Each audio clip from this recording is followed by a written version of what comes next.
imperio que se extendía por miles de kilómetros. Un gobernante con poder absoluto sobre millones de personas. Y sin embargo, cuando la muerte tocó a su puerta, todo ese poder no sirvió de nada.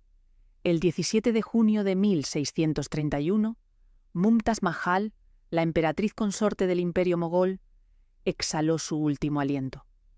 Su esposo, Shah Jahan, controlaba ejércitos, fortalezas y tesoros inimaginables. Pero frente al lecho de muerte de su amada, se convirtió en el hombre más impotente del mundo. Las lágrimas corrían por su rostro, mientras los médicos y las parteras intentaban desesperadamente salvarla. No pudieron. Y en ese momento, de absoluta devastación, nació una de las decisiones más extraordinarias de la historia: construir un monumento tan magnífico que desafiaría al tiempo mismo. Pero la pregunta que pocos se hacen es esta: ¿quién era realmente este hombre? ¿Cómo llegó un príncipe al trono manchado de sangre? ¿Y qué precio pagó por su obsesión con la inmortalidad? Por cierto, si te apasionan las historias de poder, dinero y legado, aquí encontrarás documentales sobre imperios familiares, fortunas ocultas y los secretos que dieron forma al mundo. Suscríbete, y cada semana exploraremos juntos cómo el dinero construyó y destruyó grandes dinastías. Dicho esto, continuemos con la historia de Shah Jahan, el constructor del Taj Mahal.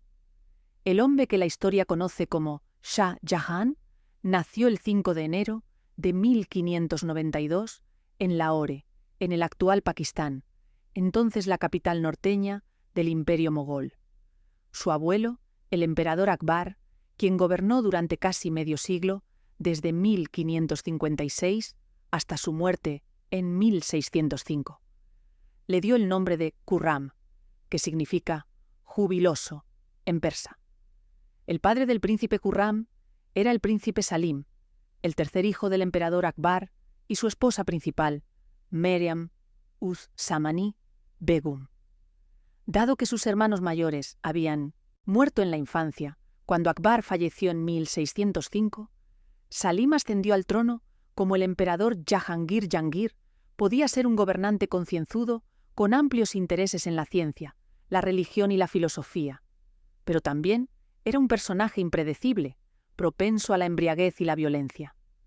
Los príncipes mogoles tenían varias esposas, y para el momento del nacimiento de Khurram, Salim ya tenía 2 hijos, Khusrau y Pervez. La madre del príncipe Khurram, Manavati Yogat Gosain, era una princesa hindú de Jodhpur que se casó con Salim, de 16 años, en enero de 1586, cuando ella tenía alrededor de 13 años. Aunque se le otorgó el título de Yogat Gosain, o Santa del Mundo, era comúnmente conocida en la corte como Jodhbai, o Dama de Jodhpur. Dio a luz a 2 hijas y un hijo, entre 1590 y 1597, aunque ambas hijas murieron en la infancia. Su posición en el harén disminuyó, a principios del siglo XVII, cuando fue reemplazada por otras esposas de Jahangir. Después de su muerte, en 1619, recibió el título póstumo de Bilqis Makani, que significa Dama de la Morada Pura. En el momento del nacimiento del príncipe Khurram, su familia había gobernado el norte de la India durante más de medio siglo. El imperio mogol fue fundado en 1526 por su tatarabuelo, Babur, un príncipe de Asia Central que afirmaba descender por parte de su madre de Genghis Khan y por parte de su padre de Timur el Cojo, mejor conocido como Tamerlán, el gobernante de un vasto imperio que se extendía desde Siria hasta el Himalaya a finales del siglo XIV. Después de ser expulsado de sus tierras ancestrales por los uzbecos, Babur conquistó Kabul, en lo que ahora es Afganistán, en 1504. Con el tiempo, puso sus ojos en la India y envió sus ejércitos a través del paso de Khyber para tomar el control del Punjab. En 1524, lanzó una campaña contra el debilitado sultanato de Delhi y le asestó un golpe fatal en la batalla de Panipat en 1526. El reino de Babur llegó a conocerse como el Imperio Mogol, una corrupción de la palabra mongol, y continuó expandiendo el imperio hasta su muerte en 1530. Le sucedió su hijo, Humayún, quien fue derrocado en una rebelión en 1540, pero logró reclamar su trono con apoyo persa en 1555. La muerte de Humayún al año siguiente llevó a la ascensión del adolescente Akbar, el primero de los grandes emperadores mogoles. Durante su largo reinado, Akbar consolidó el control mogol del norte de la India desde Agra, donde trasladó su capital en 1558 como una ubicación central para gobernar el imperio. Aunque los gobernantes mogoles eran ellos mismos musulmanes sunitas, Akbar persiguió una política de tolerancia religiosa que abarcaba diferentes grupos musulmanes, así como otras comunidades religiosas en la India, incluidos hindúes, zoroastrianos, sikhs, judíos y católicos. Los príncipes mogoles frecuentemente se casaban con esposas hindúes para mantener alianzas políticas, lo que significa que Akbar era el único musulmán entre los abuelos de Khurram. Después de que nació el príncipe Khurram, fue separado de su madre y criado por Ruqayya Sultan Begum, una de las consortes sin hijos del emperador Akbar.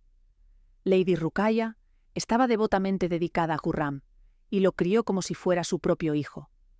La decisión de Akbar de criar al joven príncipe dentro de su propia casa fue una indicación de que tenía preocupaciones sobre la idoneidad de Salim para el trono y estaba buscando preparar un sucesor de la siguiente generación.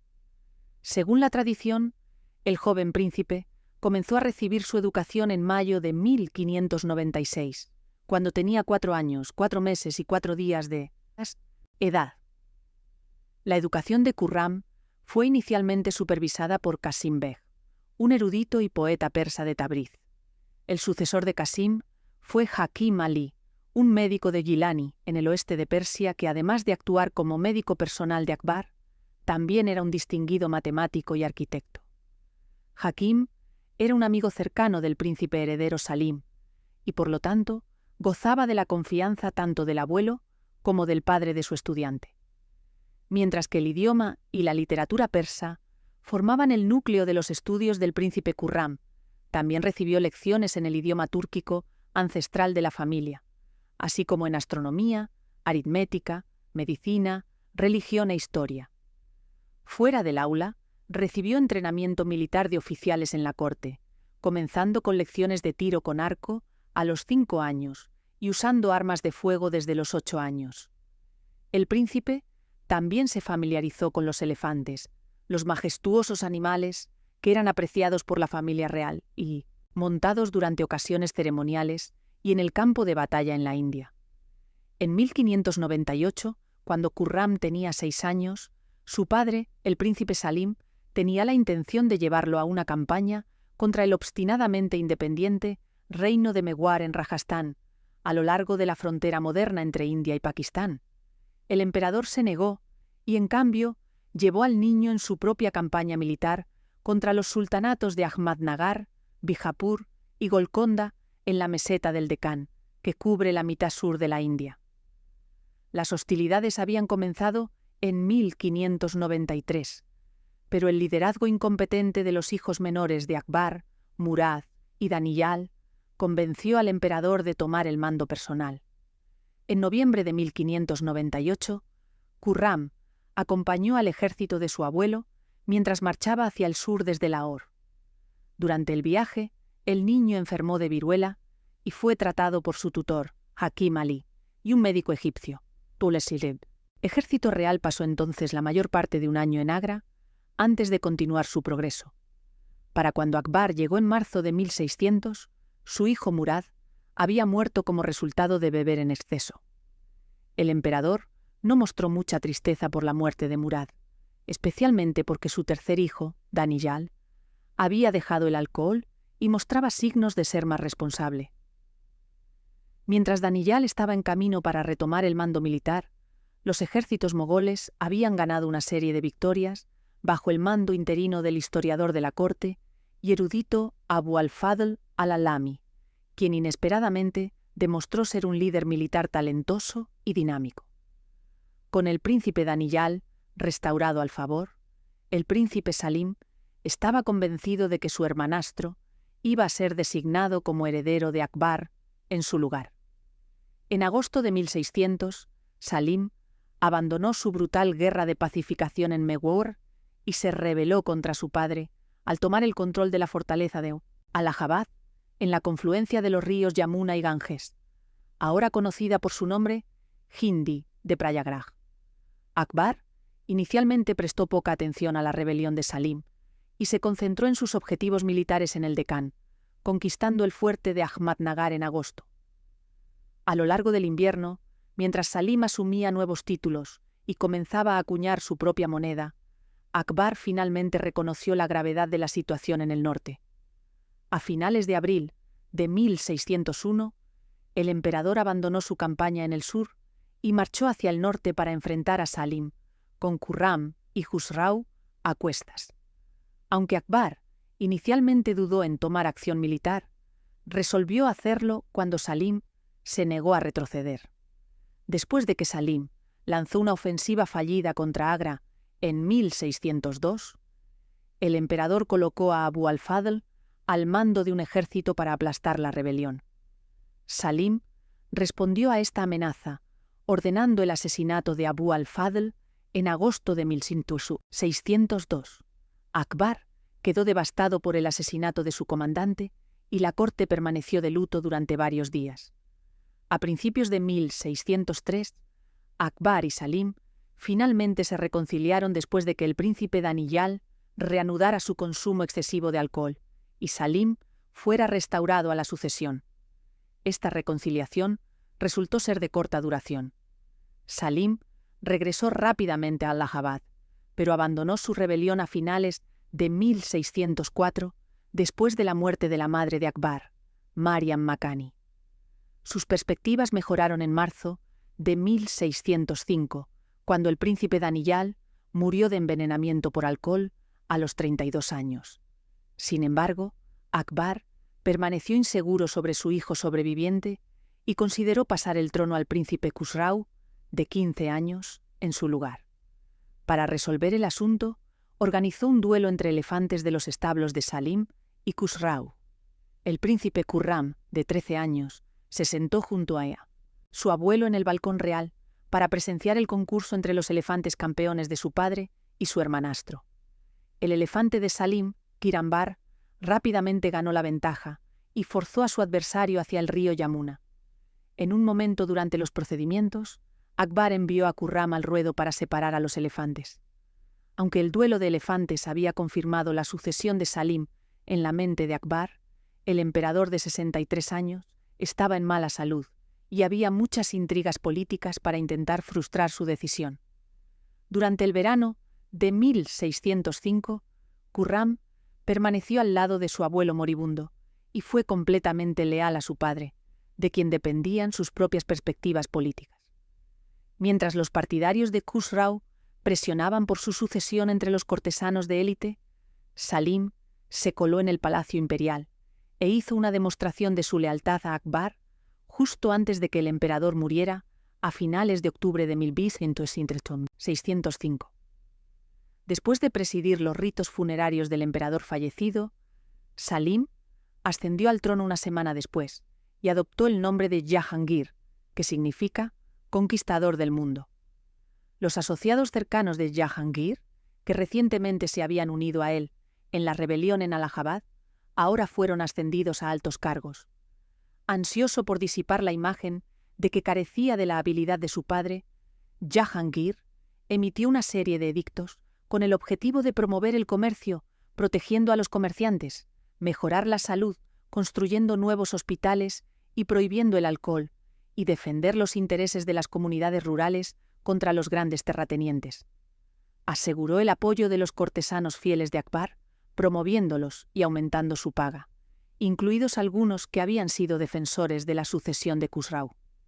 Sin embargo, a pesar de sus esfuerzos por prohibir la producción y distribución de alcohol, el emperador continuó bebiendo en exceso.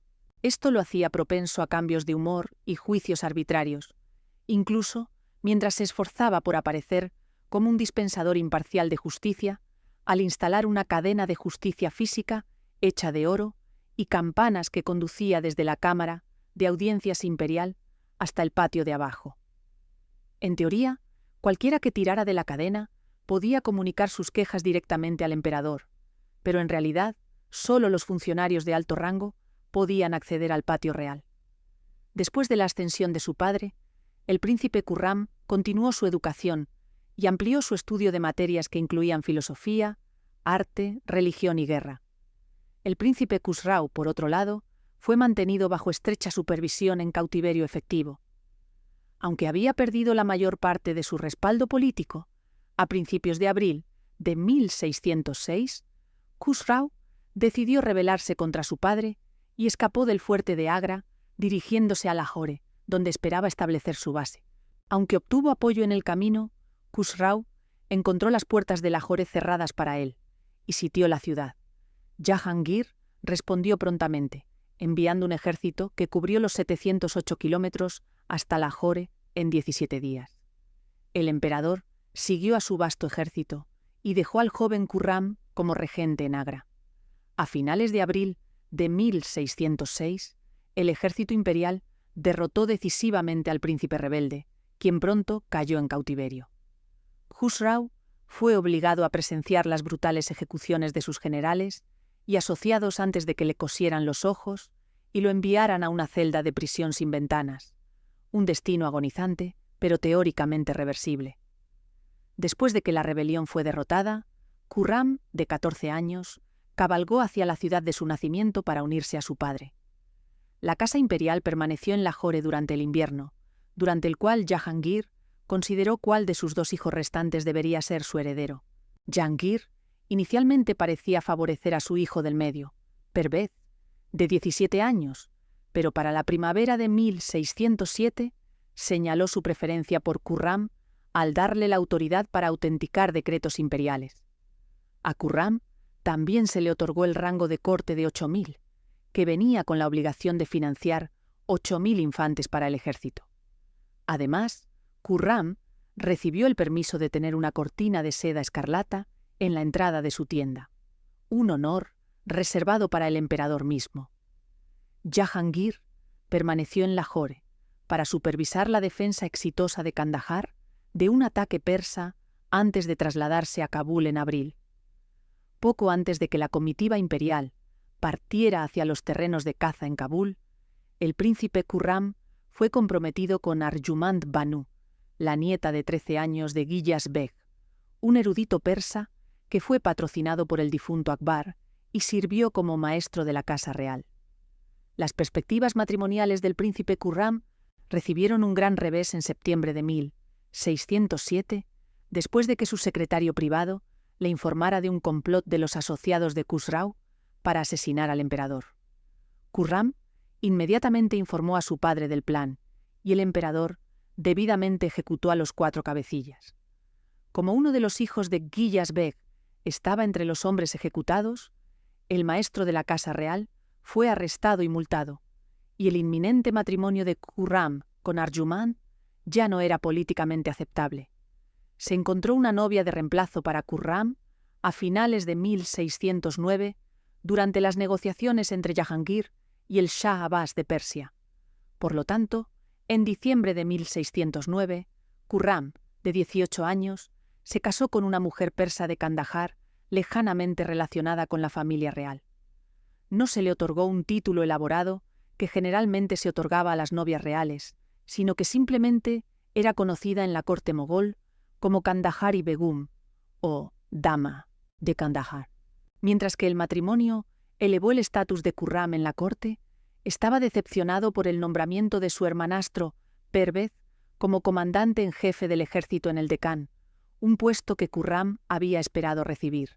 Sin embargo, la posición de Khurram como heredero parecía segura, y su presencia en la capital le permitió acumular su tesoro personal y cultivar un grupo de seguidores leales en la corte. El lugar de Khurram en los afectos de Jahangir se vio aún más reforzado en enero de 1611, cuando salvó la vida de su padre después de que el emperador fuera atacado por un león durante una expedición de caza. Khurram fue recompensado 2 meses después con la promoción al rango de 10.000, igual al de su hermano Pervez. En el verano de 1611, la vida en la corte de Jahangir fue transformada por el matrimonio del emperador con Mihral-Nisa, una hija viuda de Giyas Beg. Tras el matrimonio, la novia de 34 años asumió el título de Nur Mahal, o Luz del Palacio, mejor conocida por su título posterior, Nur Jahan, o Luz del Mundo. La nueva emperatriz rápidamente se convirtió en la fuerza impulsora detrás del gobierno de Jahangir a través de su padre, ahora rehabilitado y nombrado Gran Visir, mientras que su hermano mayor, Abu al-Hassan, mejor conocido como Asaf Khan, fue nombrado mayordomo jefe. Aunque las emperatrices mogoles habían sido conocidas por ejercer poder e influencia detrás de escena, Nur Jahan era una operadora política efectiva que dominó el escenario político a través de sus parientes en altos cargos. Nur Jahan también estaba ansiosa por construir una alianza con el príncipe heredero Khurram, y lo hizo al revivir el compromiso entre Khurram y su sobrina Arjumand, cuyo padre ahora era mayordomo jefe. En mayo de 1612, poco después de ser promovido al rango de 12.000, Khurram tomó a Arjumand como su segunda esposa en una magnífica ceremonia. El príncipe heredero quedó impresionado por la belleza y las cualidades intelectuales de su nueva esposa, y después de consultar con los ancianos de la corte, la dignificó con el título de Mumtaz Mahal, o la más exquisita del palacio. Aunque Khurram ya tenía una hija con su primera esposa en agosto de 1611 y contraería un tercer matrimonio en 1617, Mumtaz compartía casi exclusivamente el lecho marital de Khurram. La pareja tendría 14 hijos en 19 años de matrimonio, aunque más de la mitad murieron en la infancia. Mientras la estrella de Khurram estaba en ascenso, todavía estaba desesperado por demostrar su valía como líder militar, que era la marca de éxito o fracaso para cualquier gobernante mogol.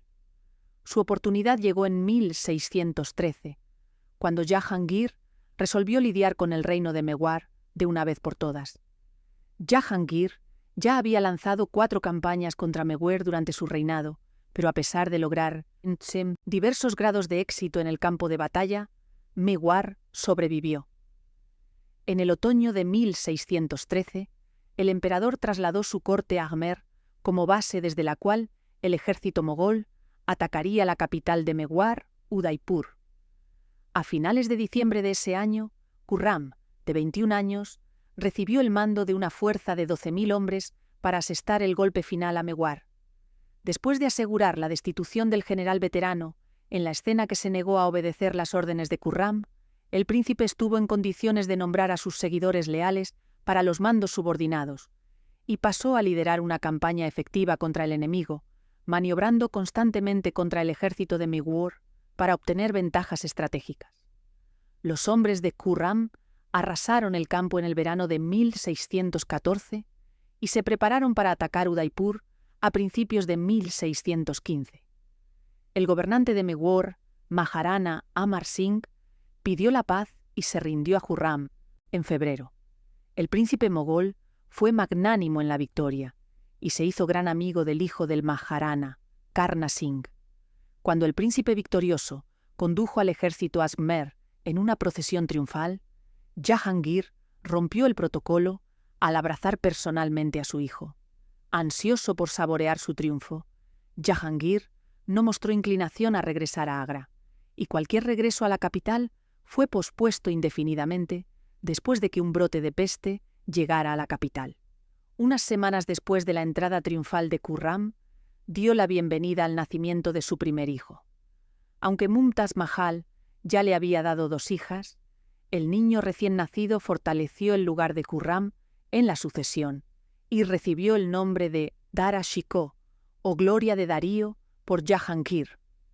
Mientras tanto, Khurram fue promovido al rango de 15.000. La corte permaneció en Ajmer para las celebraciones del cumpleaños de Khurram, en enero de 1616, cuando el príncipe se negó rotundamente a beber el vino ofrecido por su padre, pero finalmente fue obligado a hacerlo. En julio, dio la bienvenida al nacimiento de otro hijo, Shah Shuja, lo que contribuyó en cierta medida a disminuir el dolor causado por la muerte de la hija mayor de Khurram y Mumtaz, Hur al-Nisa. Por cierto, si te interesa entender cómo nacieron las grandes fortunas, cómo se levantaron imperios empresariales y qué familias dominaron la historia, este canal te trae historias reales cada semana, mezclando ambición, poder y destino. Suscríbete y descubre los secretos que cambiaron el rumbo del mundo. Ahora, volvamos a la historia. Alrededor de este tiempo, Jahangir anunció su intención de transferir el mando del frente del Decán de Pervez a Khurram. El príncipe Pervez no estaba dispuesto a ceder el mando a su hermano menor y buscó causar problemas al indicar que solo entregaría el mando al encarcelado Khusrau. Aunque Pervez finalmente cedió, Khurram recordó que los partidarios de Khusrau podrían conspirar contra él mientras estaba lejos de la corte y exigió la custodia de su hermanastro mayor. Aunque reacio a entregar a su prisionero, Jahangir sucumbió a la presión de Nur Jahan, y el suegro de Khurram, el mayordomo jefe Asaf Khan, asumió la responsabilidad de Khusrau. Mientras Khurram se preparaba para partir en noviembre de 1615, Jahangir otorgó a su hijo el título persa de Shah o rey, por lo que el príncipe se conoció como Shah Sultan Khurram. Si bien fue una elevación en el estatus de Khurram, esto fue deliberadamente diseñado como un desaire al Shah Abbas de Persia, indicando que solo era igual a un príncipe heredero mogol. La tarea de Khurram en el sur se había facilitado después de que un ejército mogol, bajo Shahnawaz Khan, derrotara al gobernante de facto de Ahmadnagar, Malik Anbar, en febrero de 1616. Sin embargo, los aliados de Anbar de la vecina Bijapur ayudaron a derrotar a muchas guarniciones mogoles. Tras su llegada a principios de 1617, Khurram entró en negociaciones con Bijapur, lo que le permitió recapturar el fuerte de Ahmadnagar en julio y obligar a Anbar a someterse al gobierno mogol. Tras su victoria, en septiembre de 1617, Shah Khurram se casó con su tercera esposa, Iz al-Nisa Begum, la hija de Shahnawaz Khan. Khurram luego lideró 25.000 jinetes en una marcha triunfal hacia la corte de su padre, ahora con sede en Mandú, en lo que ahora es Madhya Pradesh. A su llegada en octubre, fue una vez más abrazado por su padre y promovido al rango sin precedentes de 30.000. Durante la ceremonia, Khurram también recibió el título por el cual es mejor conocido en la historia, Shah Jahan, que esencialmente significa Rey del Mundo, un título elevado. Jahangir adicionalmente otorgó a su hijo la provincia de Gujarat como su propio feudo y a principios de 1618 padre e hijo fueron a un largo recorrido por la rica provincia. Para el verano, el emperador finalmente estaba listo para llevar a la corte de regreso a Agra, pero en el viaje, tanto Jahangir como Shah Jahan contrajeron la peste y tuvieron la suerte de sobrevivir. No mucho después de su recuperación, Mumtaz Mahal dio a luz a un tercer hijo, a quien Jahangir dio el nombre de Aurangzeb o adornador del trono. Durante varios años, el estatus de Shah Jahan, como el hijo favorito y sucesor de su padre, fue incuestionable, pero las relaciones comenzaron a deteriorarse en 1619. Un cometa en enero fue culpado por una serie de desgracias, incluida la muerte de la madre de Shah Jahan, Jagat Gosain, y un nuevo brote de peste. Sin que Shah Jahan lo supiera, su suegro Asaf Khan había conspirado sin éxito contra él durante la campaña del Decán al intentar arreglar el matrimonio del príncipe Khusrau y Ladli Begum, una de las hijas de Nur Jahan, de su primer matrimonio. Este intento no llegó a nada cuando el leal Khusrau se negó a abandonar a su esposa, pero las maquinaciones de Asaf Khan continuaron en segundo plano, ya que el mayordomo jefe disfrutaba de la confianza del emperador como uno de sus asesores más confiables. A pesar de la relación tensa entre los dos hombres, cuando llegaron noticias de que Malik Anbar había tomado las armas con 60.000 jinetes, Shah Jahan fue nombrado para comandar la fuerza expedicionaria mogol en enero de 1621. Con más de 80.000 jinetes e infantes a su disposición, Shah Jahan llegó a Burhanpur en abril. Allí dividió sus fuerzas en 5 divisiones lideradas por oficiales de confianza y lanzó una campaña efectiva para rodear las fuerzas de Melik Ambar. Después de obligar a Ambar a retirarse, los mogoles saquearon su base en Kadaki e impusieron condiciones de paz punitivas a los príncipes y estados del Decán. Aunque Jahangir estaba encantado con el éxito militar, el regalo de un solo rubí palideció en comparación con las generosas recompensas que habían seguido a las victorias anteriores de Shah Jahan. Shah Jahan, de 30 años, consecuentemente, sintió que sus enemigos en la corte estaban conspirando contra él durante su ausencia. Según los relatos dejados por sus partidarios, Nur Jahan estaba ansiosa por su destino después de la muerte de Jahangir y se movió contra Shah Jahan al recurrir al príncipe Shahriyar, de 16 años, el hijo menor de Jahangir. Mientras Shah Jahan había estado fuera en campaña, el adolescente había sido promovido al rango de 8000 y se había casado con Latli Begum. Como resultado de todo esto, Shah Jahan reconoció que había llegado el momento de tomar medidas contra sus hermanastros. Poco antes de su partida al Decán, Jahangir había acordado transferir al príncipe Khusrau a la custodia de Shah Jahan, un movimiento que pudo haber sido planeado por Nur Jahan ahora que Khusrau era superfluo para los requisitos.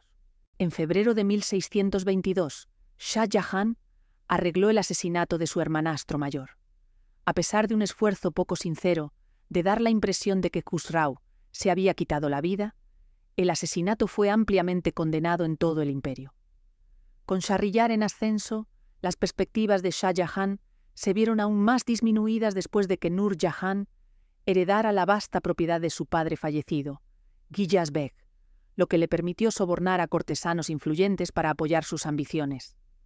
Mientras Shah Jahan todavía estaba en Burhanpur, el Shah de Persia aprovechó la oportunidad para reafirmar su reclamo sobre Kandahar y marchó sobre la ciudad. Jahangir quedó conmocionado y convocó urgentemente a Shah Jahan para marchar hacia el norte para relevar la ciudad. Este último comenzó su marcha hacia el norte, pero pronto se detuvo en Mandu en abril. Después de considerar la dinámica en la corte, temía que las hostilidades con los persas socavarían sus esfuerzos para lidiar con la amenaza del príncipe Shahriyar. Por lo tanto, procedió a pedir la gobernación del Punjab, una demanda impertinente que enfureció a Jahangir. Cuando su solicitud fue rechazada, Shah Jahan envió una fuerza armada contra el feudo de Shahriyar en Dolpur. Jahangir respondió promoviendo a Shahriyar al rango de 12.000, despidiendo a Shah Jahan de sus gobernaciones provinciales y nombrando a Shahriyar como comandante del ejército para la campaña de Kandahar. Con la corte mogol en caos, los defensores de Kandahar habían sucumbido a las fuerzas persas en junio de 1622. Mientras tanto, Shah Jahan marchó contra Agra, saqueando la ciudad circundante, pero sin lograr capturar la fortaleza. Jahangir envió un ejército bajo su secuaz Mahabad Khan, apodado Maestro del Terror, que se encontró con el ejército de Shah Jahan, cerca de Delhi, en marzo de 1623. Mientras que la vanguardia imperial desertó a los tibozonos rebeldes, el comandante de la vanguardia de Shah Jahan fue asesinado y el príncipe rebelde se vio obligado a retirarse a través de Ajmer y Mandu. El desesperado Shah Jahan solicitó ayuda diplomática y militar de Shah Abbas y su antiguo enemigo Malik Ambar, mientras sufría más derrotas en el campo. Sin embargo, se le dio derecho de paso hacia el este, dándole la oportunidad de atacar hacia el norte y capturar la mitad oriental del imperio mogol antes de volverse hacia el oeste para enfrentar al ejército imperial comandado por Mahabad Khan y su hermano Pervez. Así fue como el imperio mogol descendió a una guerra civil total a principios y mediados de la década de 1620 sobre la cuestión de la sucesión potencial de Shah Jahan. Después de conquistar Orissa en el este de la India, a finales de 1623, Shah Jahan se trasladó hacia el norte a Bengala y aseguró la posesión en abril de 1624. Es una señal de cuán vasto era el imperio mogol, que el conflicto se libraba desde Afganistán en el norte hasta la meseta del Decán en el sur, y desde Pakistán en el oeste hasta Bengala en el este. Durante el verano, una serie de nobles provinciales se pusieron del lado del príncipe rebelde antes de que las fuerzas de Shah Jahan se enfrentaran con las de su padre cerca de Allahabad. Durante el choque resultante, el ejército de Shah Jahan fue derrotado decisivamente, y el príncipe rebelde tuvo la suerte de escapar con vida después de que su caballo fuera asesinado por una flecha. Shah Jahan fue forzado a una retirada humillante, acompañado por su séquito cada vez más pequeño, en el que su devota esposa, Mumtaz Mahal, permaneció. A principios de 1626, Shah Jahan estaba de regreso en el Decán, pero no logró derrotar a las fuerzas imperiales. Finalmente, en marzo de 1626, acordó someterse a su padre y rogó por perdón. Como parte del acuerdo, se vio obligado a entregar la custodia de sus hijos Dara Shikoh y Aurangzeb a la corte imperial. Parecía que nada ahora quedaba en el camino de las ambiciones de Nur Jahan para la sucesión de Shahryar. Sin embargo, el mando nominal del príncipe Pervez del ejército, que había sofocado la rebelión de Shah Jahan, elevó su prestigio en la corte, mientras que los partidarios del difunto príncipe Khusrau defendieron la causa de su joven hijo, Dawar Bakhsh Bulaki.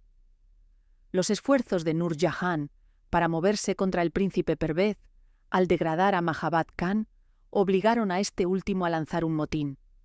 A finales de marzo, Mahabad Khan lanzó un golpe de estado y tomó a Jahangir, Shahryar y Nur Jahan en cautiverio. A pesar de este éxito, Mahabad no deseaba que se le hiciera daño al emperador. Para octubre, el statu quo se había restaurado, y Shah Jahan, una vez más, pudo comenzar a construir su base de apoyo. El regreso de Nur Jahan al poder fortaleció las reclamaciones del príncipe Shahryar, particularmente después de que el príncipe Pervez muriera de enfermedad en 1900 Burhanpur. Mientras tanto, Shah Jahan había esperado aprovechar el motín de Mahabad Khan para restaurar su posición, pero sus esfuerzos por asegurar el apoyo de los principados hindúes de Rajastán no llegaron a nada, y se vio obligado a regresar al sur. Shah Jahan permaneció en un exilio ignominioso en Ahmadnagar durante todo 1627, mientras la salud de Jahangir declinaba. El emperador murió en Cachemira el 28 de octubre de 1627, a la edad de 58 años, en su camino de Kabul a Lahore. Había aclarado quién creía que debería sucederlo, pero Nur Jahan estaba en una posición privilegiada para poner sus planes en marcha. En este momento, Shah Jahan recibió ayuda inesperada y espontánea de su suegro Asaf Khan, quien había resentido su remoción del gobierno después del asunto de Mahabad Khan y el hecho de que se le había negado una porción de la herencia de su difunto padre. Asaf Khan reconoció que si podía forjar un camino para que Shah Jahan llegara al trono, este último estaría muy en deuda con él. Así, el día de la muerte de Jahangir, Asaf Khan envió un mensaje a Shah Jahan informándole de la muerte de Jahangir y convocándolo a Agra. Mientras tanto, interceptó el cortejo fúnebre de Jahangir y encarceló a su hermana, Nur Jahan, antes de organizar apresuradamente la coronación de Dawar Bakhsh Bulaki, de 16 años, como el quinto emperador mogol, afirmando que este había sido el deseo de Jahangir. En ese momento, el príncipe Shahryar había ido a Lahore para buscar tratamiento para diversas dolencias, pero Nur Jahan le envió palabra para que se apoderara del tesoro imperial en la ciudad y levantara un ejército para disputar la sucesión. En sus esfuerzos por evitar reclutar a oficiales con conexiones con Asaf Khan, Shahryar levantó una fuerza inexperta de 15.000 hombres, que fue aplastada en batalla por los 10.000 veteranos de Asaf Khan fuera de Lahore a mediados de noviembre de 1627. Al día siguiente, se confirmó la coronación de Dawar Bakhsh como emperador. El reinado del joven emperador, al que se le otorgó el título adicional de Shir Shah o Rey Tigre, sería de corta duración, y Asaf Khan ya estaba preparando su desaparición. Cuando Shah Jahan recibió la noticia de la muerte de su padre, comenzó su progreso hacia Agra en cuestión de días. Fue escoltado por una fuerza armada liderada por Mahabad Khan, quien se había unido a él en el sur después de su fallido motín. En el camino, Shah Jahan recibió la sumisión de gobernantes provinciales que apenas acababan de reconocer a Dawar Baksh como emperador. Incluso antes de llegar a Agra, Shah Jahan ya comenzó a emitir decretos imperiales y a destituir y nombrar gobernadores provinciales. A principios de enero, envió instrucciones a Asaf Khan para matar a Dawar Baksh. El portador del mensaje no era otro que Reza Ghulam Bahadur, el mismo hombre que había llevado a cabo las instrucciones de Shah Jahan de matar al príncipe Khusrau 6 años antes. Cuando el heraldo de la muerte para el rey Tigre llegó a Lahore a finales de enero de 1628, el joven emperador fue encarcelado y Shah Jahan fue proclamado emperador en su lugar. Unos días después, Dawar Baksh fue decapitado junto con el príncipe Shahriyar y varios otros príncipes rivales. El mismo día, Shah Jahan entró en Agra para una suntuosa recepción, aunque los astrólogos de la corte le aconsejaron esperar 12 días para entrar en el fuerte. El 14 de febrero de 1628, Shah Jahan, de 36 años, fue coronado emperador y recibió una serie de títulos adicionales para agregar a su nombre. Los poetas e historiadores de la corte rápidamente se pusieron a trabajar, componiendo elogios de alabanza, honrando al nuevo emperador. Shah Jahan pasó a recompensar a sus partidarios y asociados promoviendo a Asaf Khan al honor de los 8000 y confirmando a Mahabat Khan como comandante en jefe de sus fuerzas. Asaf Khan recibió honores aún mayores cuando llegó a Agra en marzo con los príncipes imperiales Dara Shikoh, Shah Shuja y Aurangzeb, quienes corrieron a abrazar a sus padres. El emperador nombró a su suegro ministro jefe y lo promovió a 9000. A pesar de la manera tumultuosa en que finalmente reclamó el trono, el reinado de 30 años de Shah Jahan marcaría una era sin precedentes de estabilidad y prosperidad para el imperio mogol. Habiendo pasado varios años en rebelión contra Jahangir, Shah Jahan no vio razón para mantener a los designados de Jahangir en su lugar y se embarcó en una importante renovación de la administración estatal. La ascensión de Shah Jahan también estuvo marcada por un cambio importante en la política religiosa del imperio. A pesar de su cariño por la memoria de su abuelo y sus estrechas amistades con gobernantes hindúes como Karna Singh de 1966, Mewar Shah Jahan se apartó de la política de tolerancia universal de Akbar y promovió el Islam ortodoxo. Su nueva moneda presentaba los nombres de Alá y los 4 califas que sucedieron al profeta Mahoma. Prohibió la práctica tradicional de la postración y promovió las festividades musulmanas. 10 años después de su reinado, reemplazaría el calendario zodiacal con el calendario islámico. En otra desviación de la tradición de Asia Central, y en reconocimiento del daño causado por las luchas internas de poder en la familia imperial, Shah Jahan afirmó la doctrina de la primogenitura masculina y preparó a su hijo mayor, Dara Shikoh, como su heredero. Sin embargo, era imposible para la corte abandonar importantes celebraciones tradicionales como el Festival de Novruz, una celebración persa a finales de marzo que marca el equinoccio de primavera. Shah Jahan y su familia estaban en el centro de cada ocasión importante en la corte, y el emperador estaba ansioso por señalar el fin de la influencia de Nur Jahan. Asaf Khan había llevado a su hermana de Lahore a Agra, donde fue encarcelada y se le dio una modesta asignación. Shah Jahan otorgó a Mumtaz Mahal muchos de los poderes que había tenido Nur Jahan. Aunque no era tan ambiciosa como su tía, Mumtaz, sin embargo, desempeñó un papel clave en la toma de decisiones políticas. No solo era consultada regularmente por su esposo, sino que también emitía edictos en su propio nombre. Aunque Shah Jahan había llegado al trono con la intención de disfrutar la vida con su familia reunida y de embarcarse en importantes proyectos de construcción e infraestructura en todo el imperio, tuvo que enfrentar varios desafíos militares al principio de su reinado. En mayo de 1628, el estado uzbeco de Turán buscó aprovechar la conquista persa de Kandahar al atacar Kabul. Con la ciudad bajo asedio, Shah Jahan respondió enviando una fuerza de 20.000 hombres bajo el mando de Mahabat Khan. Antes de que llegaran estos refuerzos, Lashkar Khan el nuevo gobernador de Kabul, atravesó las líneas de asedio uzbecas y entró en la ciudad triunfalmente en septiembre. No mucho después, Shah Jahan enfrentó dos importantes rebeliones dentro de su imperio. La primera, en el territorio de Bundelkhand, en el centro de la India, fue suprimida durante el invierno de 1628 por 3 ejércitos mogoles. Los líderes de uno de los 3 ejércitos, Khan Jahan Lodi, el gobernador del Decán, pronto lanzaron su propia rebelión con el apoyo de Ahmadnagar.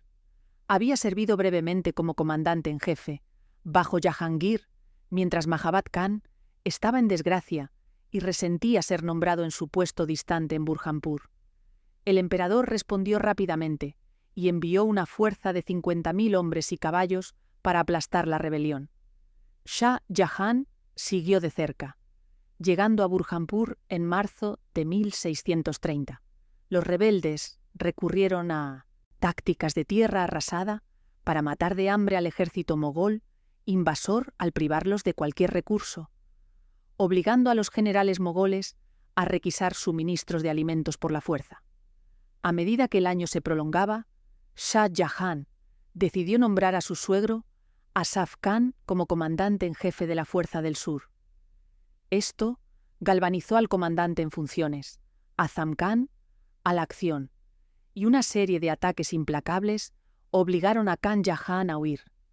Después de otra derrota devastadora en enero de 1631, el rebelde huyó hacia el norte y fue emboscado y asesinado cerca de Allahabad a principios de febrero. Todo lo que quedaba era que Asaf Khan castigara a las fuerzas restantes del Decán que se habían puesto del lado del rebelde.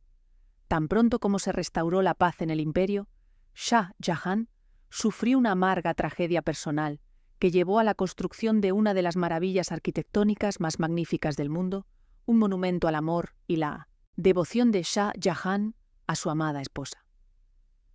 La corte todavía estaba en Burhanpur, en junio de 1631, cuando Mumtaz Mahal, de 40 años, entró en trabajo de parto. Estaba apenas 7 meses en su embarazo. El emperador estaba jugando ajedrez con su hija mayor sobreviviente, Jahanara, cuando esta última fue convocada urgentemente al lecho de su madre. Regresó para informar que el bebé se negaba a emerger y que la vida de la reina estaba en riesgo después de perder mucha sangre. Mientras el emperador y su hija se apresuraban al lecho de Mumtaz, se unieron a los médicos y parteras que ofrecían frenéticamente varios medicamentos para aliviar su condición, mientras que los cortesanos, más religiosamente inclinados, rezaban por intervención divina. El emperador Shah Jahan, el árbitro de la vida y la muerte para millones de súbditos, permaneció impotente mientras las corrientes de lágrimas brotaban por su rostro. Un relato vívido de los momentos moribundos de Mumtaz Mahal afirma que la reina hizo 2 solicitudes finales. Primero, que Shah Jahan no tuviera más hijos con otras mujeres en aras de una sucesión estable. Y segundo, construirle un mausoleo tal que no se haya visto nunca nada igual en ningún otro lugar del mundo. Después de finalmente dar a luz a una hija de corta vida, Gauhar Ara, la reina exhausta, respiró por última vez. El emperador y su corte quedaron paralizados por la muerte de Mumtaz Mahal. De acuerdo con la ley islámica, la difunta reina fue enterrada el día de su muerte en un sitio en los terrenos de un antiguo pabellón de caza imperial, en Zeinabad, a la vista de la ciudadela de Burhanpur. La leyenda cuenta que la pérdida traumática hizo que la barba de Shah Jahan se volviera blanca casi de la noche a la mañana y el emperador renunció a la música y al canto durante 2 años. Mientras consideraba regresar a Agra, Shah Jahan no podía soportar la idea de estar tan alejado de la tumba de su amada. Cualquiera que fuera la verdad de las solicitudes moribundas de Mumtaz, Shah Jahan ahora resolvió construirle una magnífica tumba en la capital, cerca del fuerte de Agra. Después de consultar con arquitectos y funcionarios religiosos, en el verano de 1631, se eligió un sitio al este del fuerte de Agra, en una curva del río Yamuna. Para construir el mausoleo, el emperador tuvo que pagar una compensación sustancial a los cortesanos influyentes que tenían magníficas mansiones en el sitio. En cada etapa, Shah Jahan supervisó de cerca los planos arquitectónicos que se le presentaron para construir el monumento perfecto a su amada esposa. Mientras tanto, se erigió una tumba temporal para la difunta reina, cuyo cuerpo fue exhumado y transportado a Agra por su segundo hijo, Shah Shuja. El diseño preveía una gran terraza elevada en la orilla sur del Yamuna, con el mausoleo en el centro, una mezquita al oeste y una casa de huéspedes al este. Al sur, había un gran jardín cuadrado, una puerta monumental con un gran patio más allá. Mientras que los edificios auxiliares eran maravillas arquitectónicas por derecho propio, el edificio de la tumba principal era la pieza central del complejo de 17 hectáreas. Al diseñar el mausoleo, Shah Jahan y sus arquitectos introdujeron importantes innovaciones estilísticas, mientras se inspiraban en las tradiciones mogol, islámica e india. Inspirados por la tradición hindú, la tumba se colocó en el extremo norte del complejo, en lugar de en su centro. Los arquitectos adaptaron las tumbas mogoles cuadradas tradicionales, cortando las esquinas para crear un octágono irregular, empujando los minaretes hacia afuera para que se ubicaran independientemente en las esquinas del plinto principal, cuidadosamente proporcionado. Grandes pórticos monumentales en 4 lados fueron decorados con motivos florales y caligrafía islámica con citas del Corán. La estructura fue coronada con una gran cúpula circular central y 4 cúpulas octogonales más pequeñas. La innovación más importante fue revestir la estructura con mármol blanco de Rajastán, permitiendo que la estructura brillara contra las aguas del río Yamuna cuando se veía desde la orilla opuesta. El trabajo de construcción en el complejo de la tumba tomó más de una década, y para el segundo aniversario de la muerte de la reina, en el verano de 1633, solo se habían construido la terraza y el plinto de mármol. Crucialmente, el cuerpo de la reina ahora podía ser removido de su tumba temporal y colocado en su cámara funeraria dentro de la plataforma de mármol. El folclore indio cuenta que Shah Jahan inspeccionó el sitio de construcción disfrazado de anciano, preguntando a 3 canteros qué estaban haciendo. El emperador quedó impresionado por el hecho de que los 3 hombres estaban irritados y querían continuar con su trabajo. Shah Jahan estaba particularmente encantado con la respuesta del tercer hombre. Dijo: «Estoy construyendo el Taj Mahal, anciano, y si sigo respondiendo preguntas ociosas, nunca podré completar el monumento más hermoso de la tierra».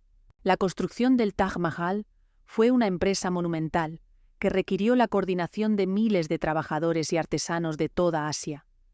Más de 20.000 obreros trabajaron en el sitio durante el pico de la construcción, incluidos maestros albañiles de Bagdad, calígrafos de Siria, incrustadores de piedras preciosas de Persia y escultores de Baluchistán. Los materiales fueron traídos desde los confines del imperio y más allá, el mármol blanco de Makrana en Rajastán, el jade y el cristal de China, los turquesas del Tíbet, el lapislázuli de Afganistán, los zafiros de Sri Lanka y la cornalina de Arabia. Más de 1.000 elefantes fueron utilizados para transportar los materiales desde las canteras y puertos hasta el sitio de construcción. Shah Jahan visitaba el sitio regularmente, a menudo acompañado por sus arquitectos jefe, y se dice que pasaba horas discutiendo los detalles más minuciosos del diseño. El emperador estaba obsesionado con la perfección y no escatimaba en gastos para lograr su visión. Los jardines que rodeaban el mausoleo fueron diseñados según el concepto islámico del paraíso, con canales de agua que representaban los 4 ríos del paraíso mencionados en el Corán.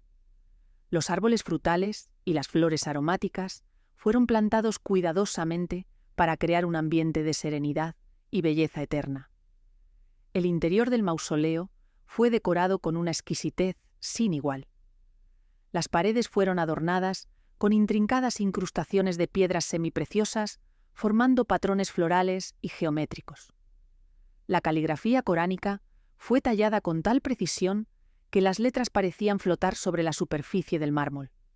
En el centro de la cámara principal se encontraban los cenotafios de Mumtaz Mahal y, eventualmente, Shah Jahan, mientras que los verdaderos sarcófagos descansaban en una cripta subterránea directamente debajo.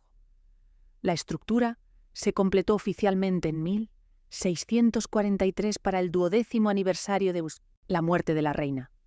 Frente a la tumba en la orilla norte del Yamuna, Shah Jahan construyó una plataforma de observación y diseñó jardines que reflejaban los del complejo de la tumba.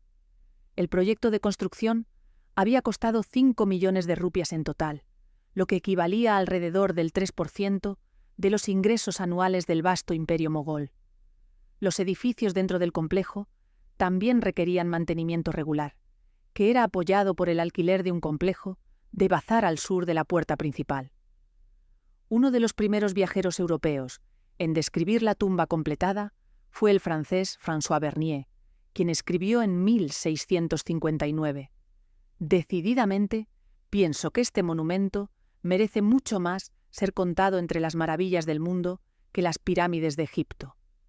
El relato de Bernier fue el primero en usar el nombre Taj Mahal, que se refería a la difunta reina en lugar del mausoleo. Esto sugiere que el nombre común para el mausoleo puede haber sido una forma corrupta del nombre Mumtaz Mahal. A pesar de la magnificencia del monumento y la devoción de Shah Jahan a su difunta reina, el emperador hizo pocas visitas al mausoleo después de su finalización. Durante la construcción del Taj Mahal, el emperador pasó un tiempo considerable en Agra, donde se ocupó de los asuntos gubernamentales, proporcionó regalos a instituciones religiosas y sociales, y participó en debates filosóficos y literarios con las grandes mentes de la época. La corte de Shah Jahan se convirtió en un centro de florecimiento cultural y artístico sin precedentes. Poetas, músicos, pintores y eruditos de todo el mundo islámico acudían a la corte mogol, atraídos por la generosidad del emperador y su aprecio por las artes refinadas. La vida en la corte imperial estaba marcada por un lujo y una ceremonia elaborada. Los días comenzaban con el emperador apareciendo en el balcón del palacio para el darshan, la audiencia pública, y matutina, donde sus súbditos podían verlo y rendir homenaje. Luego, seguían las audiencias privadas con ministros y consejeros, donde se tomaban las decisiones que afectaban a millones de personas a través del vasto imperio. Las tardes a menudo se dedicaban a la caza, una pasión que Shah Jahan compartía con todos los emperadores mogoles, o a presenciar combates de elefantes y otros entretenimientos.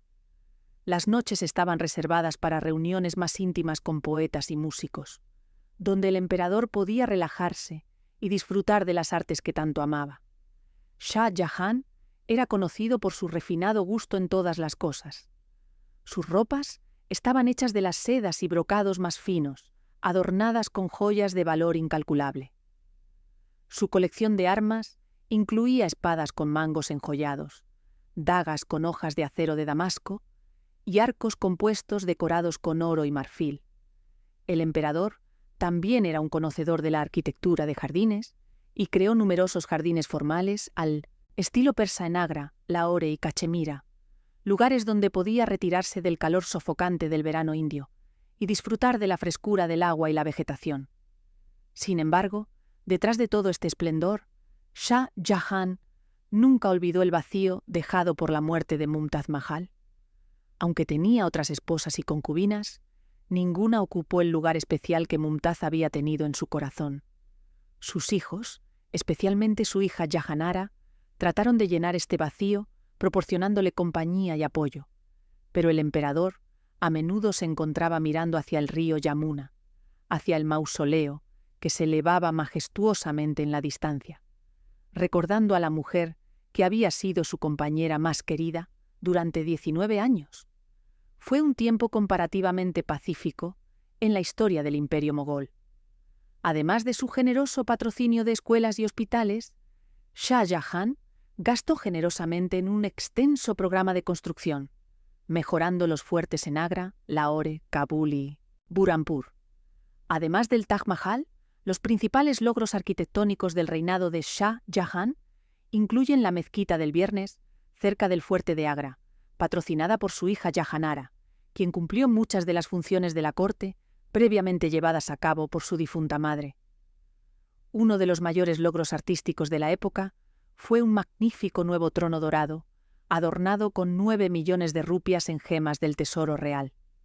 La deslumbrante obra maestra, más tarde llamada el trono del pavo real, después de los 2 pavos reales que lo adornaban, había sido encargada al comienzo del reinado de Shah Jahan, pero no se completó hasta marzo de 1635, después de 7 años de trabajo minucioso. Los artesanos que trabajaron en el trono fueron los mejores del imperio, y más allá. Joyeros de Persia incrustaron rubíes, esmeraldas, diamantes y perlas en patrones intrincados. Orfebres de Gujarat moldearon el oro en formas delicadas de flores y hojas. Los 2 pavos reales que le dieron nombre al trono estaban posicionados detrás del asiento imperial, sus colas desplegadas en un despliegue de piedras preciosas que capturaban la luz y la reflejaban en miles de destellos de color. El simbolismo del trono era profundo y deliberado. Los pavos reales representaban la realeza, la inmortalidad y la vigilancia en las tradiciones tanto hindúes como islámicas. Al sentarse bajo el dosel de este trono, Shah Jahan no solo se presentaba como un gobernante temporal, sino como una figura casi divina, un intermediario entre lo terrenal y lo celestial. El trono se convirtió en el centro de todas las ceremonias importantes de la corte. Era aquí donde Shah Jahan recibía a embajadores extranjeros, dispensaba justicia y presidía las celebraciones del Nowruz y otros festivales importantes. La creación del trono del pavo real coincidió con el periodo de mayor poder y prosperidad del reinado de Shah Jahan. El imperio estaba en paz. Las arcas imperiales estaban llenas gracias a un comercio próspero y una agricultura productiva, y la autoridad del emperador era incuestionable. El trono servía como una manifestación física de este poder, un recordatorio tangible para todos los que lo veían de la majestad y la riqueza del imperio mogol. Bajo el dosel de su trono enjollado, Shah Jahan se presentó como el gran gobernante de un imperio mogol, unificado y pacífico. Mientras que el trono del pavo real había costado el doble que el Taj Mahal, el proyecto arquitectónico que tuvo el mayor impacto en el imperio fue la construcción de una nueva capital en Delhi, río arriba de Agra. Aunque los antiguos palacios del sultanato de Delhi yacían en ruinas, seguía siendo una importante encrucijada para los emperadores mogoles que viajaban hacia y desde las provincias del noroeste. Shah Jahan había visitado Delhi en numerosas ocasiones y había quedado impresionado por su posición estratégica. La ciudad ofrecía ventajas que Agra no podía igualar. Estaba más cerca de las fronteras conflictivas del noroeste, tenía un clima ligeramente más templado, y su historia la convertía en un símbolo poderoso de dominio imperial sobre el norte de la India. El trabajo de construcción en una nueva ciudad, llamada Shahjahanabad, en honor al emperador, comenzó en abril de 1639. El emperador convocó a los mejores arquitectos e ingenieros del imperio para diseñar una ciudad que superaría a todas las capitales anteriores en magnificencia y funcionalidad. El diseño urbano reflejaba tanto las tradiciones islámicas como las innovaciones mogoles, con amplias avenidas que permitían el movimiento de grandes ejércitos y procesiones ceremoniales, sistemas de agua cuidadosamente planificados que llevaban agua fresca a todos los barrios, y una disposición de bazares y barrios residenciales que facilitaba el comercio y la vida cotidiana. Para 1648 se completó un extenso complejo de fortalezas a orillas del Yamuna, conocido como el Fuerte Rojo. Este nombre derivaba del color de la arenisca roja utilizada en sus imponentes murallas, que se elevaban a más de 30 metros de altura en algunos lugares. Dentro de estas murallas se encontraba un microcosmos del poder mogol: palacios con techos dorados, jardines exquisitos con pabellones de mármol, salas de audiencia donde el emperador se sentaba en su trono enjollado para recibir embajadores de tierras lejanas, y cenanas elaboradamente decoradas donde residían las mujeres de la familia imperial.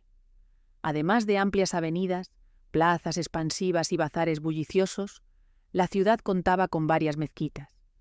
La más grandiosa de todas era la Jahan Numa Masjid, o mezquita que refleja el mundo, construida a expensas personales del emperador. Esta mezquita, que más tarde sería conocida como Jama Masjid, podía albergar a 25.000 fieles en sus patios y salas de oración. Sus 3 grandes cúpulas y 2 altos minaretes dominaban el horizonte de la ciudad, visible desde kilómetros de distancia, recordando a todos que Shahjahanabad era ante todo una ciudad islámica bajo un emperador musulmán devoto. La construcción de esta nueva capital representó un desembolso financiero masivo, pero Shah Jahan lo consideraba una inversión necesaria en el prestigio y la estabilidad del imperio. Miles de nobles y cortesanos fueron persuadidos o requeridos a construir sus propias mansiones en la nueva ciudad, transformando lo que había sido campos y aldeas en una metrópoli bulliciosa en el espacio de una década. Los comerciantes siguieron a los nobles, estableciendo bazares que vendían desde sedas chinas hasta caballos árabes, desde especias de Kerala hasta alfombras persas. Shahjahanabad se convirtió rápidamente en una de las ciudades más grandes y prósperas del mundo, un testimonio del poder y la visión de su fundador imperial. Los esfuerzos de Shah Jahan para proyectar la riqueza y el poder del Estado mogol se extendieron a las campañas militares contra enemigos externos. El emperador comprendía que un imperio se mantenía no solo con monumentos magníficos, sino también con la fuerza de sus ejércitos y la habilidad de sus generales. Los 3 estados del Decán seguían siendo una fuente constante de irritación, recordatorios de que incluso el poder mogol tenía sus límites. Estas pequeñas entidades políticas, aunque diminutas en comparación con el vasto imperio de Shah Jahan, habían demostrado una notable capacidad de resistencia a lo largo de las décadas. La muerte del anciano Mahabad Khan, a finales de 1634, marcó el fin de una era. Este veterano comandante había servido fielmente tanto a Jahangir como a Shah Jahan, y su experiencia militar había sido invaluable para el imperio. Con su muerte, Shah Jahan decidió que había llegado el momento de tomar asuntos militares en sus propias manos. Personalmente tomó el mando del ejército del sur y resolvió someter a los 3 estados de Ahmadnagar, Bijapur y Golconda de una vez por todas. La campaña fue meticulosamente planeada. Shah Jahan movilizó recursos de todo el imperio, reuniendo no solo ejércitos masivos, sino también los suministros logísticos necesarios para sostener una campaña prolongada en el difícil terreno del Decán. Los elefantes de guerra fueron equipados con armadura, los jinetes recibieron nuevas monturas y los infantes fueron entrenados en las últimas tácticas de batalla. El emperador entendía que la victoria no dependía solo de números, sino de preparación y estrategia. Golconda, el más débil de los 3 estados, rápidamente capituló ante la demostración de fuerza mogol.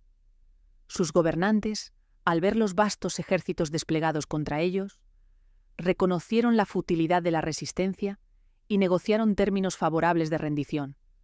Bijapur, sin embargo, demostró ser un adversario más formidable. Su resistencia se prolongó durante varios años, con sus gobernantes empleando una combinación de diplomacia astuta y defensa militar hábil para mantener a raya a los mogoles. Finalmente, el peso del poder mogol se hizo sentir, y Bijapur firmó un tratado de paz en mayo de 1636.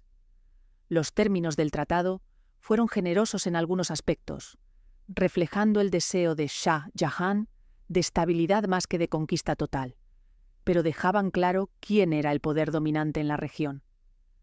Después de estos éxitos, el emperador nombró a su hijo Aurangzeb, de 18 años, como gobernador del Decán, una decisión que tendría profundas consecuencias para el futuro del imperio. Con el sur seguro, Shah Jahan volvió su atención al noroeste. Estaba desesperado por recapturar Kandahar y en 1636 envió un enviado a Persia para reunir inteligencia sobre sus capacidades militares. 2 años después, Kandahar cayó en el regazo de Shah Jahan sin derramamiento de sangre cuando su gobernador veterano desertó a los mogoles después de quejarse del maltrato por parte del hijo y sucesor del difunto Shah Abbas, Shah Safi. Anticipando los esfuerzos persas para recapturar la ciudad, Shah Jahan envió refuerzos a Kandahar. La acumulación de fuerzas mogoles en la frontera noroeste alentó a Shah Jahan a lanzar campañas para reconquistar algunas de las tierras ancestrales de su familia en Asia Central desde los días del imperio timúrida de Tamerlán. Aunque el hijo menor del emperador, Murad Baksh, capturó la antigua ciudad de Balkh en 1646, terminó prematuramente la campaña y regresó a Kabul, permitiendo al gobernante de Balkh reocupar la ciudad. En esta coyuntura, Shah Jahan recurrió a Aurangzeb, el líder militar más efectivo entre sus hijos. Aurangzeb había tenido un buen desempeño durante sus 8 años de gobernación del Decán, pero sus habilidades administrativas y militares en la frontera sur inspiraron los celos del príncipe heredero Dara Shikoh, quien buscó evitar que Aurangzeb recibiera los suministros necesarios para llevar a cabo sus deberes. Esto llevó a Aurangzeb a renunciar a la gobernación en 1644 a su regreso a Agra, y languideció en cierta desgracia hasta que su hermana Jahanara habló a su favor y le aseguró la gobernación de Gujarat. Aurangzeb disfrutó de algunos éxitos modestos después de tomar el mando de los ejércitos del norte en 1647. Pero las fortunas mogoles fueron una vez más socavadas por la rivalidad entre los príncipes imperiales. En medio de las luchas internas mogoles, los persas lograron recapturar Kandahar en febrero de 1649. Después de que Aurangzeb no logró recapturar la ciudad, Shah Jahan nombró a Dara Shikoh para liderar 60.000 infantes y 40.000 jinetes para retomar Kandahar. El príncipe heredero, un erudito religioso de cierta reputación que promovió una versión liberal del Islam, estaba completamente fuera de su elemento en campaña y lideró 3 asaltos infructuosos contra la fortaleza. Para 1653, Shah Jahan abandonó sus campañas de Asia Central después de hacer solo modestas ganancias territoriales. Más importante aún, la campaña intensificó la lucha de poder entre Dara Shikoh y Aurangzeb, quien regresó a la gobernación del Decán en enero de 1653. El príncipe descubrió que el territorio había sido mal administrado durante su ausencia y rápidamente se movió para restaurar sus fortunas económicas. Desde su nueva capital en Shahjahanabad, el emperador estaba preocupado por la perspectiva de que Aurangzeb construyera una base de poder rival y comenzó a hacer demandas financieras cada vez mayores sobre el Decán. En respuesta a estas presiones financieras, Aurangzeb apuntó a los estados de Bijapur y Golconda, ignorando las obligaciones de tratado existentes. Para enero de 1656, un ejército mogol, bajo el hijo de Aurangzeb, Muhammad Sultán, capturó Baknagar, la actual Hyderabad, y se trasladó para sitiar el fuerte de Golconda. Sin embargo, Aurangzeb pronto recibió instrucciones de la corte de retirarse de Golconda y restaurar a su sultán. Cuando Aurangzeb desestimó los llamados de su padre a la moderación, al librar una campaña brutal, Shah Jahan reconoció que su hijo ambicioso tenía que ser reducido de tamaño. Antes de que Shah Jahan tuviera la oportunidad de destituir a Aurangzeb del Decán, cayó gravemente enfermo en septiembre de 1657. Su lenta recuperación y ausencia de la corte inspiró rumores de que había muerto, que rápidamente llegaron a sus 3 hijos menores, Shah Shuja en Bengala, Aurangzeb en el Decán y Murad Baksh en Gujarat. Aunque los 3 habían trabajado juntos para contrarrestar la influencia de su hermano mayor, Dara Shikoh, la alianza tripartita fue rota por Shah Shuja, quien se declaró emperador en noviembre de 1657.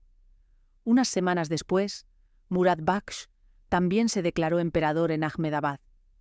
Mientras Aurangzeb esperaba su momento ofreciendo una alianza a su hermano menor, Shah Jahan buscó reafirmar el control mientras recuperaba su salud al delegar la supresión de los príncipes rebeldes a Dara Shikoh. El emperador entonces eligió trasladar la corte a la antigua capital de Agra para continuar su recuperación. Dara Shikoh obtuvo un gran éxito en febrero de 1658, cuando sus generales derrotaron a Shah Shuja en una batalla decisiva. Los ejércitos de Shah Shuja, aunque numerosos, carecían de la disciplina y el liderazgo de las fuerzas leales a la corte. Sin embargo, la victoria de Dara fue empañada por un error táctico crucial. En lugar de consolidar su posición y prepararse para la amenaza más seria que representaban Aurangzeb y Murad al sur, Dara se obsesionó con la persecución del derrotado Shah Shuja. Esta persecución inútil del príncipe renegado, quien logró escapar a las regiones orientales del imperio, obligó a Dara a formar apresuradamente un segundo ejército para enfrentar a Aurangzeb y Murad. Este segundo ejército estaba compuesto en gran parte por milicias hindúes Rajput, guerreros valientes y leales, pero que carecían del entrenamiento y el equipamiento de las fuerzas regulares mogoles. Los Rajputs fueron aplastados por Aurangzeb en abril de 1658 en una batalla que demostró la superioridad táctica del príncipe sureño. Aurangzeb había pasado años perfeccionando sus habilidades militares en las difíciles campañas del Decán, y ahora esas habilidades se mostraban en todo su esplendor contra su hermano mayor. Para junio, Dara Shikoh lideró otro ejército apresuradamente reunido en batalla en Samugar, al oeste de Agra. Esta sería la batalla decisiva que determinaría el destino del imperio mogol. Dara, a pesar de todas sus virtudes como erudito y filósofo, demostró ser un comandante militar desastroso.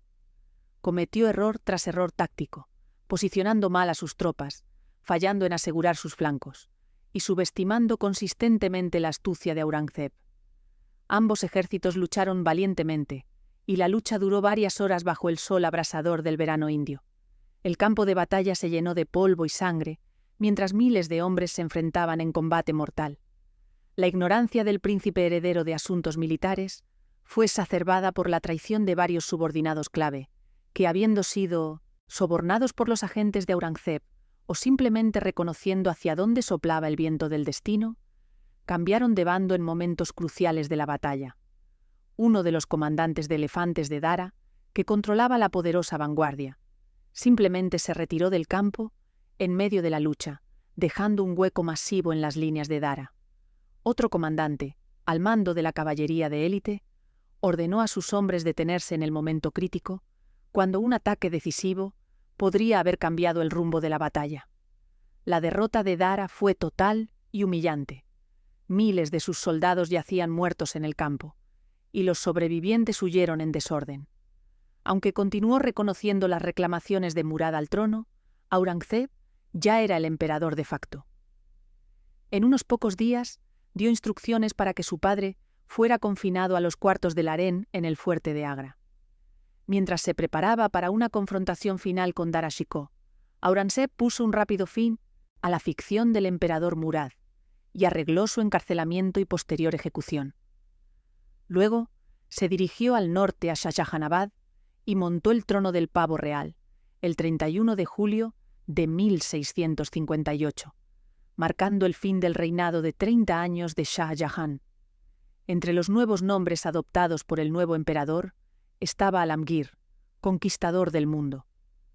Con el apoyo rápidamente alejándose de él, Dara Shikoh permaneció huyendo hasta finales del verano de 1659, cuando fue capturado y llevado a Shahjahanabad, donde fue declarado culpable de apostasía y ejecutado. Desde su cautiverio en Agra, Shah Jahan, de 67 años, recibió la noticia de la muerte de su hijo favorito de sus alegres captores. Cortado de toda correspondencia, el emperador depuesto recibió cartas ocasionales de Aurangzeb, justificando su conducta y recordándole a su padre el destino de los príncipes Khusrau y Shahriyar. Antes de terminar, recuerda que creamos este canal con un propósito: recuperar las historias que revelan cómo el dinero y la ambición moldearon nuestra historia. Porque entender las grandes fortunas significa entender el poder, la humanidad y sus sombras. Suscríbete y forma parte de esta comunidad que ama descubrir los secretos del pasado. Con eso aclarado, sigamos adelante. Shah Jahan vivió otros 7 años bajo el cuidado de la devota Jahanara y otras damas del palacio. Estos fueron años de profunda melancolía para el otrora poderoso emperador. confinado a los cuartos del harén en el fuerte de Agra, Shah Jahan se convirtió en un prisionero en el mismo palacio que había ayudado a embellecer. Las habitaciones, que una vez resonaron con música y risas, ahora estaban llenas de un silencio oprimente, interrumpido solo por las oraciones de las mujeres y los suaves pasos de los sirvientes. Desde una torre en los cuartos de las mujeres, Shah Jahan podía mirar sobre el Yamuna, hacia el magnífico mausoleo que había construido para Mumtaz Mahal, quien dejó el mundo mortal 3 décadas antes. El Taj Mahal se elevaba en la distancia, su cúpula de mármol blanco brillando bajo el sol, un recordatorio constante tanto de su amor perdido como de su gloria pasada. Se dice que el emperador pasaba horas mirando el monumento, especialmente al atardecer, cuando la luz cambiante hacía que el mármol pareciera cambiar de color, desde un blanco puro hasta tonos rosados y dorados, y finalmente a un plateado fantasmal bajo la luna. Jahanara, su hija mayor, y la única de sus hijos que permaneció constantemente a su lado, hizo todo lo posible para hacer que sus últimos años fueran lo más cómodos posible. Ella le leía poesía, discutía filosofía con él y lo mantenía informado sobre los asuntos del imperio, aunque de manera limitada. A través de ella, Shah Jahan supo que Aurangzeb estaba gobernando con mano firme, aunque con políticas que revertían muchas de las tradiciones de tolerancia que habían caracterizado a los primeros emperadores mogoles. El imperio continuaba, pero bajo una visión diferente a la que Shah Jahan había imaginado. Durante estos años, el emperador reflexionó profundamente sobre su vida. Había llegado al trono a través de la violencia y la intriga, eliminando a hermanos y sobrinos en su camino hacia el poder. Había construido monumentos que desafiarían el paso del tiempo, pero había fallado en construir un legado pacífico para su familia. Había amado profundamente a Mumtaz Mahal, y ese amor había producido uno de los monumentos más hermosos del mundo, pero también había visto cómo ese mismo amor por sus hijos y su preferencia por Dara Shikoh habían sembrado las semillas de la guerra civil que finalmente lo había destruido. A medida que su salud declinaba, Shah Jahan solicitó ver a Aurangzeb, esperando quizás una reconciliación final entre padre e hijo. Pero Aurangzeb, ya sea por temor a una trampa o simplemente porque no podía perdonar a su padre por haber favorecido tanto a Dara, nunca vino. Las cartas que el nuevo emperador enviaba ocasionalmente eran frías y formales, llenas de justificaciones para sus acciones, pero desprovistas de cualquier calidez filial real. En una de estas cartas, Aurangzeb recordó a su padre el destino de los príncipes Khusrau y Shahriyar, una referencia apenas velada a los propios crímenes de Shah Jahan en su ascenso al poder. El mensaje era claro. El hijo simplemente había seguido el ejemplo del padre. Su sufrimiento terrenal llegó a su fin el 22 de enero de 1666 a la edad de 74 años. Según los relatos de los presentes, las últimas palabras de Shah Jahan fueron una oración y una mirada final hacia el Taj Mahal, visible a través de la ventana de su prisión. Aurangzeb rechazó la solicitud de Jahanara de una gran procesión fúnebre, y el cuerpo de Shah Jahan fue discretamente llevado a lo largo del Yamuna hasta el Taj Mahal, donde fue puesto a descansar junto a los restos de su amada Mumtaz Mahal. Mientras languidecía en cautiverio durante sus últimos años, Shah Jahan habría tenido la oportunidad de reflexionar sobre su vida y legado. Un favorito de su abuelo Akbar, los éxitos militares del príncipe Khurram en Mewar y el Decán durante el reinado de su padre, lo establecieron como el sucesor preferido de Jahangir. Las intrigas de Nur Jahan, en la década de 1620, provocaron a Shah Jahan a la rebelión. Permaneció en el desierto político tras la muerte de su padre, cuando fue catapultado al trono por la inesperada intervención de su suegro, Asaf Khan. Habiendo llegado a ser emperador, al eliminar a 2 hermanos y un sobrino, Shah Jahan había creído que podría romper el ciclo de violencia que había plagado la sucesión mogol.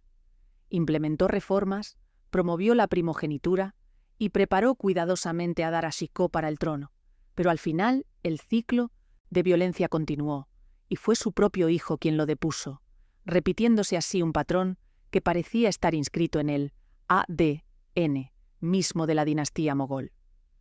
Las esperanzas de tranquilidad doméstica de Shah Jahan fueron amargamente destrozadas por la muerte de Mumtaz Mahal 3 años después de su reinado. Expresó su dolor construyendo una de las tumbas más magníficas que el mundo haya visto jamás, una de varias maravillas arquitectónicas que adornaron el imperio mogol durante el reinado de Shah Jahan. El Taj Mahal, el Fuerte Rojo, la Jama Masjid, los jardines de Shalimar en Lahore. Estos monumentos sobrevivirían a su creador por siglos, testigos mudos de su genio arquitectónico y su pasión por la belleza. También fue responsable de la construcción del Fuerte Rojo y otros inmensos edificios mogoles que redefinieron el paisaje urbano del norte de la India. Trató de traer paz al imperio mogol, pero finalmente fracasó en este último esfuerzo, ya que los gobernantes, fronterizos conflictivos y las disputas familiares internas llevaron a guerras con el tiempo. Shah Jahan había soñado con un imperio estable y próspero, que pudiera ser transmitido pacíficamente de generación en generación. En cambio, su reinado terminó con una guerra civil que dividió a la familia imperial y sembró las semillas de futuros conflictos que eventualmente debilitarían el poder mogol. Los éxitos militares de Shah Jahan en el Deccan no compensaron la pérdida permanente de Kandahar, mientras que sus esfuerzos por asegurar la sucesión para su hijo mayor, Dara Shikoh, despertaron los celos de sus hijos menores y precipitaron una amarga lucha de poder que llevó a su deposición y encarcelamiento a manos de Aurangzeb. Aunque fue un gobernante capaz, que presidió sobre una de las épocas más prósperas del imperio mogol, pasó sus últimos años efectivamente depuesto y en cautiverio. Sus proyectos de construcción, sin embargo, lo marcan como uno de los más grandes gobernantes del imperio mogol. ¿Qué piensas de Shah Jahan? ¿Debería ser celebrado como un mecenas de las artes y la cultura que dio a la India y al mundo algunos de los monumentos arquitectónicos más finos conocidos por la historia, más famosamente el Taj Mahal y el Fuerte Rojo? ¿O fue un gobernante cruel que mató a sus familiares para ganar el trono, socavó la capacidad militar de su imperio en una búsqueda equivocada de gloria personal y selló su propio destino al manejar mal la sucesión? Por favor, háznoslo saber en la sección de comentarios y mientras tanto, muchas gracias por ver.